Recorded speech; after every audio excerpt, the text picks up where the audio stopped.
नमस्कार दोस्तों। तो इससे पहले हमने एक वीडियो करी थी जहां पर सऊदी अरेबिया ने कुछ कोवर्ट स्ट्राइक्स किए थे ईरान के ऊपर। उसको हम डिस्कस करते हुए हमने बोला था कि इस वॉर में ये चीज़ 100% हो रही है कि जो वेस्ट एशिया के डायनेमिक्स हैं वो अब दोबारा वैसे नहीं दिखेंगे जैसे पहले थे। वो 100% चेंज हो जाएंगे, चाहे कुछ भी हो इस वॉर में, शांति हो जाए, डील हो जाए, कुछ भी हो जाए अब इस वॉर में, या बढ़ने वाला है, कुछ भी हो। एक चीज़ तो तय है कि वेस्ट एशिया के जो डायनेमिक्स हैं वो बहुत ज़्यादा चेंज हो जाएंगे और यूएस की एंट्री बंद है अब वेस्ट एशिया के अंदर। अब उसका यूएस का जो सिक्योरिटी अम्ब्रेला था जिसके अंदर सब लोग अभी तक थे, अब ये लोग उससे बाहर आ चुके हैं। अब ये एक्सपोज हो चुका है यूएस, इनको समझ आ चुका है कि यूएस अपने इंटरेस्ट पहले रखेगा, इनको बाद में सपोर्ट करेगा। अब जब यूएस सिक्योरिटी यहाँ से गायब हुई है तो आप ज़रूर देखोगे कि सऊदी अरेबिया जैसे जो नेशंस हैं जो लार्जली बैक करते हैं ऑयल मनी के ऊपर, कतर, सऊदी अरेबिया जैसे नेशंस हैं, वो 100% कुछ और बनाना चाहेंगे अपने लेवल पर, कुछ और ऑर्गेनाइजेशन बनाना चाहेंगे, and it can be Islamic NATO. अब यहाँ पर एक खबर आई सामने जहाँ पर जो ख्वाजा आसिफ है, जो कि पाकिस्तान का डिफेंस मिनिस्टर है, उसने कहा कि टर्की और कतर, इन दोनों नेशंस ने हमारा जो सऊदी और पाकिस्तान का जो पैक्ट है उसको ज्वाइन करने के लिए कहा है। और अगर ऐसा कहा है और अगर ऐसा हो गया, बिल्कुल हो सकता है, अभी हम इसको काफ़ी डिटेल में डिस्कस भी करेंगे, अगर ऐसा हो गया तो you can see the rise of an Islamic NATO. और ये इस्लामिक नेटो हर तरीके से इजराइल के लिए भी एक बहुत बड़ा चैलेंज होगा, ये रशिया के लिए भी एक बहुत बड़ा चैलेंज होगा, और ये भारत के लिए भी एक बहुत बड़ा चैलेंज होगा।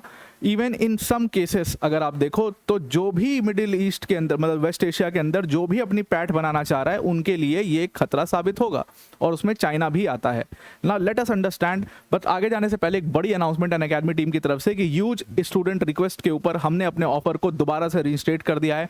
अनअकैडमी का जो फाउंडेशन कोर्स है वो दोबारा से उसकी प्राइस सिर्फ और सिर्फ 17,999 कर दी गई है।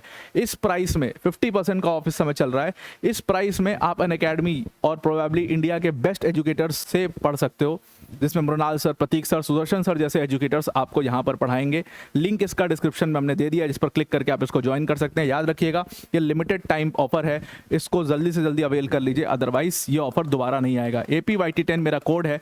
जब आप इस बैच को लीजिए तो इस कोड को लगा करके फर्दर डिस्काउंट आप ले सकते हैं। Now I am coming back to the topic. तो मैंने कहा था कि वेस्ट एशिया के अंदर जो डायनेमिक्स है वो पूरा चेंज हो रहा है। जो यूएस सिक्योरिटी अम्ब्रेला था उसके बाहर सऊदी अरेबिया भी आ चुका है, उसके बाहर यूएई भी आ चुका है। यूएई ने तो साफ कर दिया है कि यार अब आप जो है, अब आप रहने दो, आप हमें प्रोटेक्ट नहीं कर सकते, हमें कुछ और देखना पड़ेगा, हमें अपने बायलैटरल रिलेशंस देखने पड़ेंगे। और इसीलिए ओपेक भी मतलब इसीलिए सऊदी यूएई भी पूरी तरीके से उससे बाहर हो गया। उसी तरीके से सऊदी अरेबिया बाहर हुआ। अब सऊदी अरेबिया और पाकिस्तान का अपना एक म्यूचुअल डिफेंस एग्रीमेंट है।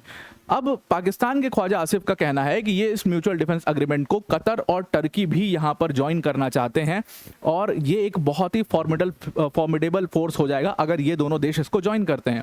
अब आप इसमें देखिए कि इस पूरे जो इस्लामिक नेटो जिसको कहा जा रहा है, इसके अंदर पाकिस्तान की जो पूरी जगह है, देखो पाकिस्तान ने जितने कारनामे थे वो कर चुका है।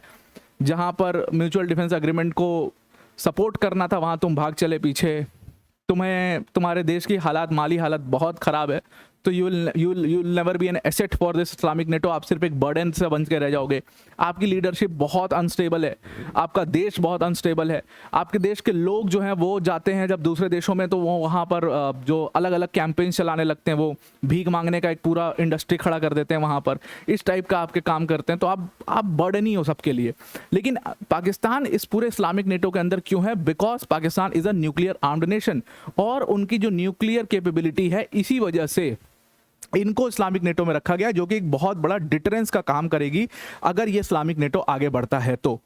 इसीलिए पाकिस्तान को इसमें एक जगह दी गई है, और इसके साथ साथ सऊदी अरेबिया, कतर और टर्की भी इसको ज्वाइन कर सकते हैं। सऊदी अरेबिया तो है ही, कतर और टर्की भी इसको ज्वाइन कर सकते हैं, और इसलिए ये एक बहुत बड़ा अलाइनमेंट, एक बहुत बड़ा सिक्योरिटी अलाइनमेंट होगा वेस्ट एशिया के अंदर। सऊदी अरेबिया निकला है तो वो अपनी ऑर्गेनाइजेशन ऐसी कुछ ना कुछ बनाएगा। इसकी जानकारी ख्वाजा आसिफ ने दी। सब बड़बोले हैं तो बक जाते हैं। मंडे को, अब अंदर अंदर ये सारी बातें चल रही थी, मंडे को इसने एक इंटरव्यू के दौरान कहा कि कतर और टर्की भी हमारे इस पूरे प्रोसेस को ज्वाइन करना चाहता है। हमारा एकदम ऑलमोस्ट फाइनलाइज हो चुका है, बहुत जल्दी हो सकता है आप इसको सुनो कि कतर और टर्की ने भी हमारा डिफेंस एग्रीमेंट को ज्वाइन कर लिया। और अगर ये लोग हमारा डिफेंस एग्रीमेंट को ज्वाइन करना चाहते हैं तो ये पूरी तरीके से वेलकम है। बल्कि मैं इस मंच के माध्यम से इनको कहना भी चाहता हूँ कि ये पूरी तरीके से वेलकम है, और ये आकर के हमें ज्वाइन कर लें। अब अगर ये ज्वाइन कर लेते तो इसका मतलब क्या होगा? आप सोचिए कि ये एक बहुत ही फॉर्मिडेबल जो फोर्स है वो बन जाएगी, और सबका रोल इसमें बहुत अलग अलग है। आप देखिए कि सऊदी अरेबिया और कतर, इनका मेजर काम होगा, because they have a lot of oil money, तो इनका मेजर काम होगा फाइनेंस प्रोवाइड करना। जब टर्की इनके साथ जुड़ता है तो टर्की के आ जाने से एक बहुत ही तगड़ा डिफेंस फोर्स क्रिएट हो जाएगा, बिकॉज टर्की के पास तगड़ी डिफेंस टेक्नोलॉजी है जो वो अपने साथ लेकर के आएगा। जो आपने देखा था कि ऑपरेशन सिंदूर में भी टर्की ने कुछ डिफेंस टेक्नोलॉजी के साथ ड्रोन्स की मदद और ड्रोन्स वोन्स का मदद पाकिस्तान को किया था उस समय पर। अब वो टर्की अगर आता है इस पूरे इस्लामिक नेटो के अंदर तो वो अपनी डिफेंस कैपेबिलिटीज़ को लेके आएगा, और पाकिस्तान के पास अपनी न्यूक्लियर कैपेबिलिटीज, जिसकी वजह से उसको यहाँ पर इस पूरे इस्लामिक नेटो में रखा गया है। ऑल्दो ये है तो बर्डन ही, एसेट तो कभी बन नहीं सकता, ये बर्डन ही रहेगा और इनके लिए भी ये बर्डन ही है, लेकिन क्योंकि इसके पास न्यूक्लियर है तो इसलिए इसको रखा गया है। मे बी आगे चल करके वो टेक्नोलॉजी शेयर वाली बात भी हो जाए। अब सबसे बड़ा सवाल ये खड़ा होता है कि जैसे हमने देखा था कि सऊदी अरेबिया और यूएई के अपने रिश्ते खराब हैं, वैसे ही सऊदी अरेबिया और टर्की के भी रिश्ते खराब हैं। फिर ये दोनों साथ कैसे आएंगे?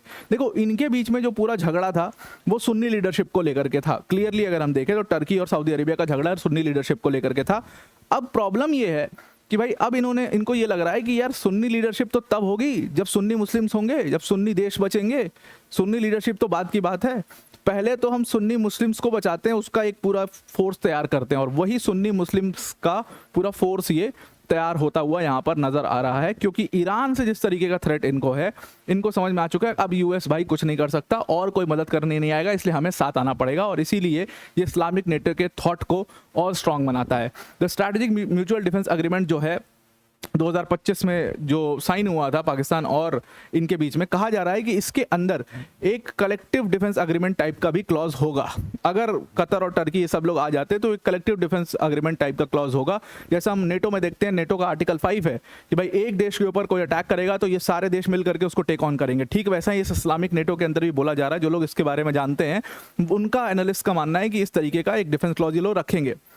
अब ये खबर बाहर आने का मतलब क्या है? यूएस के लिए is totally game over in the middle east. US की जो डायनेमिक्स थी, मतलब पूरा वेस्ट एशिया की जो डायनेमिक्स थी वो चेंज हो चुकी हैं।